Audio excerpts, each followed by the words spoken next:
as I thought, it's a little while since we've heard anything. Well, we haven't heard anything since I've been doing the programme with you about Cyril Patton's book, Manx Calendar Customs. So I thought I'd look it out. And anyway, Brian Stowell wrote the foreword to the recent reprint of the book.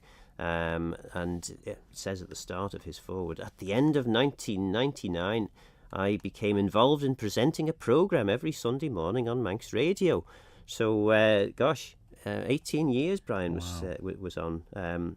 So anyway, he was talking about Cyril Patton. Cyril Patton lived for some time with an elder brother who was headmaster of Streatham College. On the death of his brother, Mr. Patton moved to the Isle of Man, by then his spiritual home. He could then devote himself full-time to studies which had been largely part-time previously. In 1949, Cyril Patton died following a tragic motorcycle accident in the Isle of Man. As was said at the time, the Isle of Man then suffered a very heavy loss. Well, Cyril Patton was writing these memories or these thoughts about or observations about Manx calendar customs back in the 1930s. The book was published, I think, in 1942. But these are just a few of the things that are topical this month. Leil Sujan, St Swithin's Day, which of course was last Sunday, July the 15th. And that's the 40 days, 40 nights. Yes, absolutely. So, as in England, rain upon this day portended rain on the 40 days succeeding it. Well, it wasn't raining, but I think there was quite a bit of low cloud and mist around. Or was there a bit of rain? There might have been.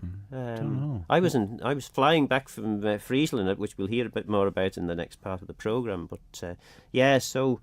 Possibly it was, which is why we got all the low. Is that why he built the Ark? Yeah, maybe.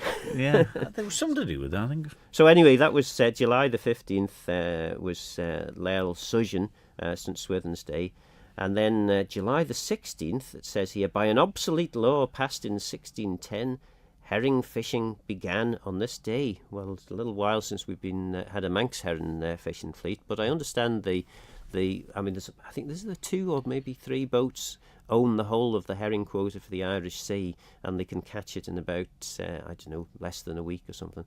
All Manx ones? No, these are Northern Irish boats, I think. But anyway, that's nobody gets that, though, to be honest. What? You know, why we can't... This is me personally speaking here. I don't get the fact that... I don't know how many boats go miles away from the Isle of Man to fish in other waters when there's heron and scallops and things and queenies in our waters. There's not too many, and to be fair, I think the reason that the quota is held by 2 or 3 vessels for the whole of the Irish Sea is because it was sold to them. Probably at a time when there wasn't much heron about and people were looking for... I may as well get rid of this now. So, but anyway, there is a bit. The heron is starting to come back into the Irish Sea. It's a very interesting book, which I may get to talk to you about on another show called Cod, which is actually a very interesting book. It charts the history of cod. And it's fascinating in terms of the way in which it's developed links between Europe and Greenland, Iceland, and America. But that's for another day. Yeah, well, we used to go fishing off Derby in the little boats when we were younger and fearless, obviously. Yeah. And I remember being out one night. We used to have the quadrant, the bombing range quadrant on our land. Well, it's still there. You used to have a light on it, which even if it was getting a little bit murky, at least you could see the light and know where to head back in. We were out one night and we were going to come back, and next thing, started catching heron on the feathers. Right. As soon as you dropped them in the water, the heron were on it, and you could just see that the moon was coming out by then. Right. You just see it all reflecting, and all the heron was in the water. Just something unique, because it doesn't often happen. Yeah, that sounds amazing. Yeah, anyway, sorry, I've so you had detracted. a little. Was it a torch? Was it? No, the moon. No, you said you had a little light. Oh no, the light was on the the bombing range that used to be out Derby Head. Right. And one of the quadrants where they used to mark where the bombs fell in the water was on our land, and it had a big red light on the top of it, like a marker. Yeah, so at least you had a bit of navigation to get back. No, just no computers then. The one occasion I've been at sea on one of the jaunts that I used to go on down to Africa, to Sierra Leone. We were coming back one night from a a patrol down to the south of Sierra Leone, and it was getting dark, and I suddenly you saw these tiny little lights. We must have been about an hour's steaming out into the sea. You know, this was from a river estuary. And it was all the little the fishermen in their little wooden canoes. They're probably about half a mile, maybe a mile from shore, and the only way they had so that people could know they were in the water was the light on their phones, and they were waving these lights at us to make sure we didn't anti-collision beacons. Which it really tells you a lot about. The conditions people work in. Say so. Well, needs must. Yeah, right, we've got a minute and a half to do a couple more.